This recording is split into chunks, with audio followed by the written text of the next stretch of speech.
টেলিভিশনে পরিচিত মুখ রিয়া গঙ্গোপাধ্যায় আবারও আলোচনায়। আগেও শোনা গিয়েছিল তার দাম্পত্য জীবনের টানাপোড়েন চলছে, কিন্তু এবার যা ঘটেছে তা যেন টলিউডের চিত্রনাট্যকেও হার মানায়। স্বামী অরিন্দম চক্রবর্তীর পরকীয়া সম্পর্ক নিজেই হাতে নাতে ধরে ফেলেছেন রিয়া।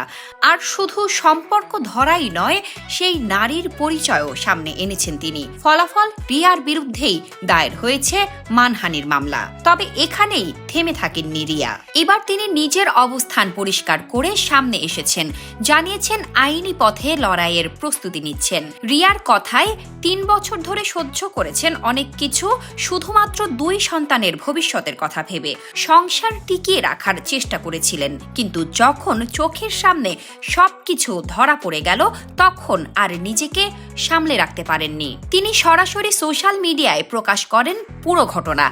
এরপরই শুরু হয় মামলা অভিযোগ। ফেসবুক লাইভে এসে জানান, শুধু মামলা নয়, স্বামী তার বাড়িতে এসে মা বাবাকে হুমকি দিয়েছেন, তাকে চোর বলেও অপবাদ দিয়েছেন।